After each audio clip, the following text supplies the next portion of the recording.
Ve primero a reconciliarte con tu hermano. El Señor esté con ustedes. Proclamación del Santo Evangelio de nuestro Señor Jesucristo según San Mateo. Gloria a ti, Señor. En aquel tiempo Jesús dijo a sus discípulos, les aseguro que si su justicia no es mayor que la de los escribas y de los fariseos, ciertamente no entrarán ustedes en el reino de los cielos. Han oído que se dijo a los antiguos, no matarás, y el que mate será llevado ante el tribunal. Pero yo les digo, todo el que se enoje con su hermano será llevado también ante el tribunal. El que insulte a su hermano será llevado ante el Tribunal Supremo, y el que lo desprecie será llevado al fuego del lugar de castigo. Por lo tanto, si cuando vas a poner tu ofrenda sobre el altar, te acuerdas allí mismo de que tu hermano tiene alguna queja contra ti, deja tu ofrenda junto al altar y ve primero a reconciliarte con tu hermano, y vuelve luego a presentar tu ofrenda. Arréglate pronto con tu adversario mientras vas con él por el camino. No sea que te entregue al juez, el juez al policía y te metan a la cárcel. Te aseguro que no saldrás de allí hasta que hayas pagado el último centavo. Palabra del Señor. Gloria a ti, Señor Jesús. Que por la proclamación de este santo evangelio sean perdonados nuestros pecados. Alabanzas a ti, oh Cristo. Ven, Espíritu Santo, a través del corazón inmaculado de tu amadísima esposa, la Virgen María. Amén. Por favor, tomen asiento.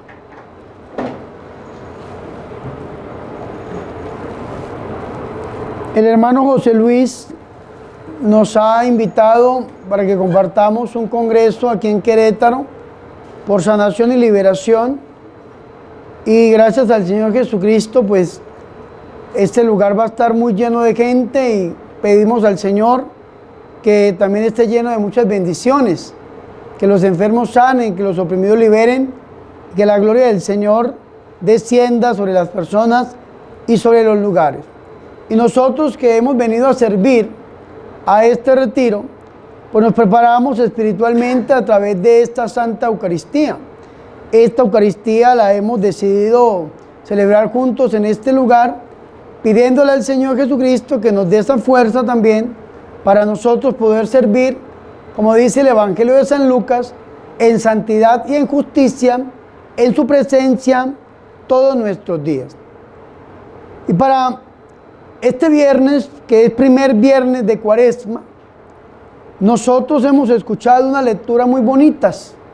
Primero, la lectura del profeta Ezequiel, que en el capítulo 18, versículo 21 al 28, nos dice algo bien interesante. Dios no quiere la muerte del pecador, sino que Dios quiere que el pecador se convierta y viva.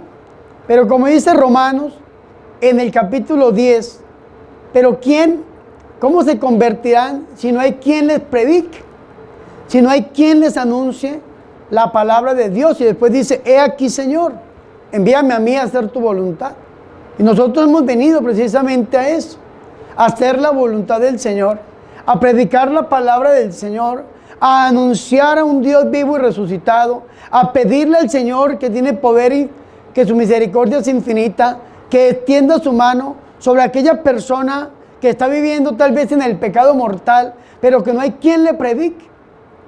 Que cuando escucha una predicación con poder, una oración poderosa, esa palabra entra al corazón de aquel pecador, y con un corazón contrito, con un corazón humillado, se vuelve al Señor.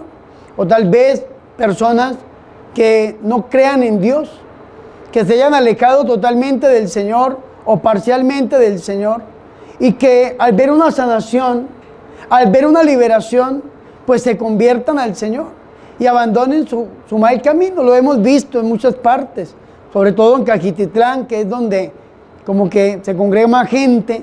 Y uno dice, ¿por qué más gente y más gente y más gente? Porque la gente ve la obra del Señor. Vean nomás esta persona que tenía sus ojos como una nube. Yo lo vi hace un congreso atrás, no este, sino el anterior. Y llegó así, padre, por favor, ore por mí. Y tenía los ojos blancos, blancos, totalmente blancos. Y ahorita llega y me abre los ojos así. Y le ve uno los ojos sanos y alrededor blancos. Una cosa maravillosa, que el que vea un milagro de esos dice, pero ¿por qué? Porque es que Dios es poderoso.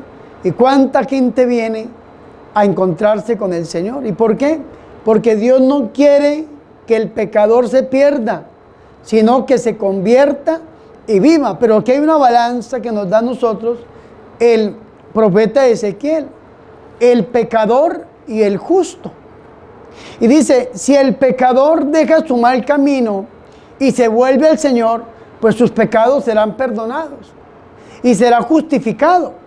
Pero si el justo se aleja del camino del Señor, pues no será perdonado, porque ya conoció al Señor. Y nadie que conozca al Señor puede alejarse del Señor e irse en contra del Señor. Esto es lo que la rosa mística a nosotros nos habla. Las 3 espadas de la Virgen Rosa Mística son servidores que viven en pecado mortal, servidores que por el pecado abandonan su consagración, y los que abandonando la consagración se van en contra de la iglesia. Nadie que haya conocido al Señor puede irse en contra del Señor ni de su Santa Iglesia Católica. Por eso dice el profeta Ezequiel, si el pecador abandona el pecado, se arrepiente, se vuelve al Señor, es perdonado, es justificado. Pero si el justo abandona a Dios y se va al pecado, no tiene salvación, no tiene perdón, porque ya conoció al Señor. ¿Y quiénes son estos justos? Tal vez somos nosotros, gracias al Señor, que tratamos de hacer su voluntad, que tratamos de seguir al Señor, que tratamos de servirle al Señor. Pero como decía San Pablo, cuidémonos. No vaya a ser que buscando la salvación de otro, perdamos nosotros la nuestra. ¿Y cómo la podemos perder? No cuidando nuestro corazón. El Evangelio de hoy. El Evangelio de hoy nos habla a nosotros del discurso, y el primer discurso que encontramos en el Evangelio de San Mateo. Recordemos rápidamente, en el Evangelio de San Mateo hay 5 discursos, 5. Porque 5 son los libros del Pentateuco: Génesis, Éxodo, Levítico, Número, Deuteronomio. Mateo es judío y está poniendo a Jesús como el nuevo Moisés. Entonces son 5 discursos. El primero está en el Sermón de la Montaña, capítulos 5, 6 y 7 del Evangelio. El segundo está en el capítulo 10, que es el discurso apostólico, cuando el Señor le habla a sus apóstoles. El tercero es el eclesiológico, que está en el capítulo, el tercero es el parabólico, que está en el capítulo 13 del Evangelio de San Mateo. El cuarto es el eclesiológico, que está en el capítulo 18. Y el quinto y último es el escatológico, el escatón, el ya pero todavía no, de la venida del Señor, capítulo 24 y 25 del Evangelio de San Mateo. Hoy hemos escuchado el primero, parte del primero. Estamos escuchando el capítulo 5 del Evangelio de San Mateo, en el versículo 20 al 26. Y el Señor nos dice a nosotros algo bien importante. Si su justicia no es mayor que la de los escribas y de los fariseos, no entrarás en el reino de los cielos. San Mateo no habla del reino de Dios como los otros evangelistas, porque San Mateo es judío. Y para un judío nombrar a Dios solamente lo podía hacer una vez al año, el día del Yom Kippur o de la gran expiación, donde invocaban el nombre de Dios sobre el pueblo. Entonces, por esa razón Mateo habla del reino de los cielos, no el reino de Dios, como los demás evangelistas, Marcos, Lucas o tal vez San Juan y el resto del Nuevo Testamento. Vea qué interesante esto. Si tu justicia no es mayor que la de los escribas y de los fariseos, no entrarás en el reino de los cielos. ¿Cómo tiene que ser nuestra justicia? Según el corazón de Dios. ¿Y cómo quiere el Señor? Vea, los judíos esperaban el reino de los cielos, el reino de Dios, de una manera material. Esperaban a un Mesías que viniera con caballo y con espada y que instaurara la paz y echara a los romanos o a los enemigos de turno para traer la victoria sobre el pueblo. El reino de Dios, entendido desde la mentalidad de Jesús, es de otra manera. Jesús empieza a trabajar desde dentro hacia afuera. Y los judíos querían de afuera hacia adentro. Y el Señor empieza desde dentro hacia afuera. El Señor empieza a guardar y a cuidar y a transformar nuestro propio corazón. ¿Cómo hacemos nosotros para no perder esa salvación, esa justificación? Para no perder este llamado que el Señor nos ha hecho y tal vez terminar en el pecado, cuidándonos desde dentro, permitiendo que el reino de los cielos crezca desde dentro y que nos vaya edificando nosotros desde dentro para tener ese encuentro personal con el Señor. ¿Y cómo lo tenemos que hacer? Mejor que los escribas y los fariseos. Mejor que los escribas y los fariseos. Tanto que el Señor criticó a los escribas y a los fariseos en el Nuevo Testamento, y el Señor quiere que nuestra justicia sea mayor que la de ellos, porque si no es mayor que la de los escribas y los fariseos, no entraremos en el reino de los cielos. ¿Y quiénes eran los escribas? Los escribas eran aquellos que se dedicaban, escúchenme muy bien hermanos, a estudiar la Sagrada Escritura. Y los fariseos eran aquellos que se dedicaban a cumplirla. Teólogos y seminaristas podemos hablar nosotros en nuestro lenguaje actual y nuestro lenguaje contemporáneo. Y si su justicia, dice el Señor, no es mayor que la de los escribas y de los fariseos, no entrarás en el reino de los cielos. Y nos pone un ejemplo el Señor. ¿Cuál es el ejemplo que nos pone el Señor a nosotros? Esta regla que nos pone el Señor a nosotros es cómo es nuestro trato con el otro, con el hermano. Porque podemos ser muy justos, muy santos, muy hombres y mujeres de Dios, pero ¿cómo estamos tratando a nuestro hermano? San Juan en su primera carta nos dice: aquel que diga que ama a Dios pero odia a su hermano es un mentiroso, porque nadie puede amar a Dios a quien no ve y aborrecer a su hermano a quien sí ve. Y vea lo que nos dice el Señor: a ustedes se los dijo en el Antiguo Testamento lo siguiente, dice el Señor: han oído que se les dijo a los antiguos, no matarás, y el que mate será llevado ante el tribunal. Eso es externamente, ¿no? Matar a alguien es como el límite, será llevado ante el tribunal. Pero vea lo que dice el Señor: pero yo les digo que todo el que se enoje con su hermano será llevado también ante el tribunal. ¿Qué es lo que el Señor nos quiere decir? Algunos dirán: Padre, pero el enojo nos va a llevar hasta el tribunal. Claro, porque el Señor quiere trabajar la raíz. ¿Cuándo yo llego a matar a mi hermano? ¿Cuándo yo llego a hablar mal de mi hermano, matar su honra? ¿Cuándo lo llego a hacer? Cuando lo dejo entrar primero en mi corazón. Entonces el Señor quiere trabajar la raíz desde dentro. Nos quiere trabajar el Señor a nosotros. El que se enoje, nosotros no podemos permitir que el enojo entre, y ese enojo que entra en nuestro corazón puede llegar a matar a nuestro hermano. La raíz está trabajando el Señor. El Señor nos quiere a nosotros perfectos, como lo vamos a escuchar el día de mañana. Vea qué interesante esto. Y el que insulte a su hermano será llevado ante el tribunal supremo, el que lo insulte. La psicología nos habla a nosotros de lo siguiente, desde la filosofía griega, exactamente de Aristóteles. El hombre primero piensa, siente y hace. Piensa, siente y hace.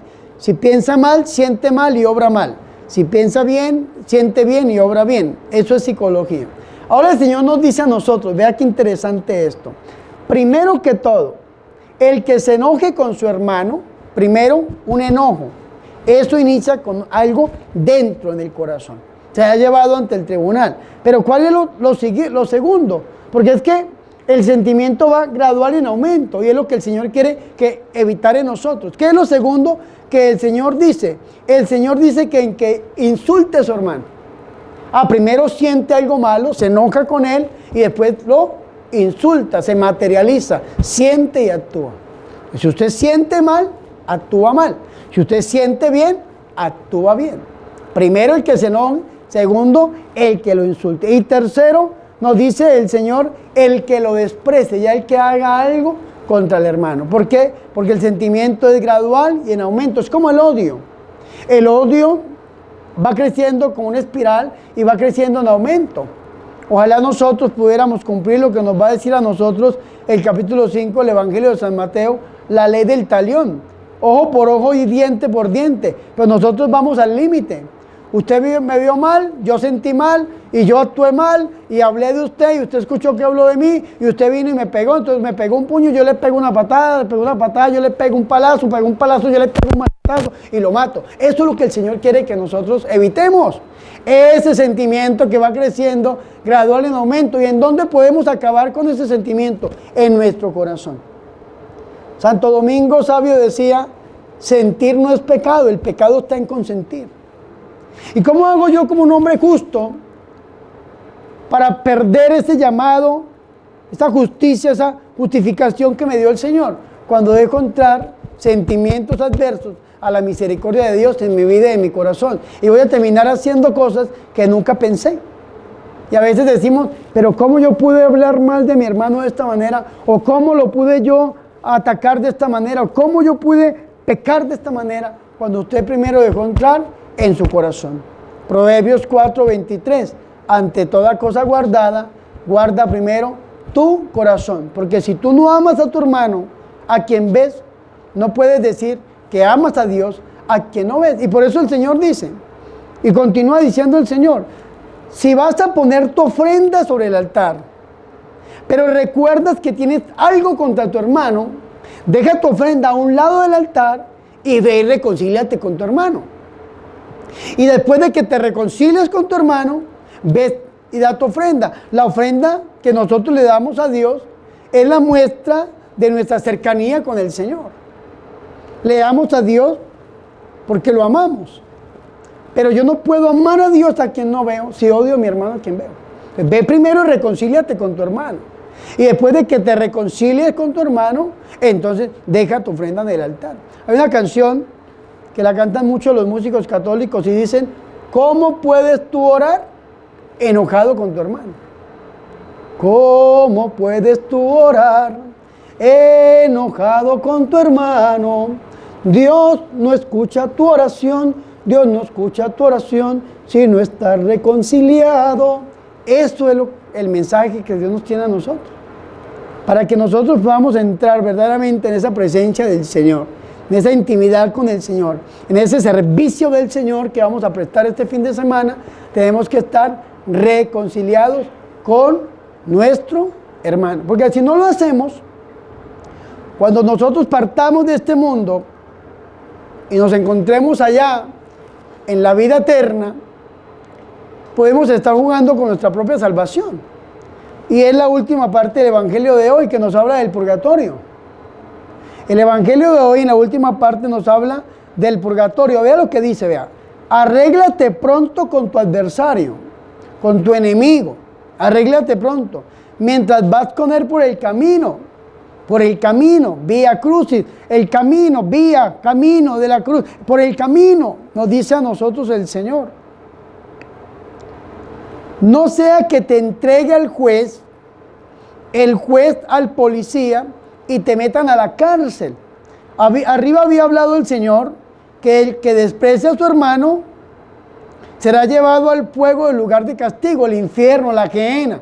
Aquí nos está hablando de la cárcel, pero una cárcel de la cual se sale. Y dice, te aseguro que no saldrás de allí hasta que hayas pagado el último centavo, que era la moneda más pequeña que tenían los romanos.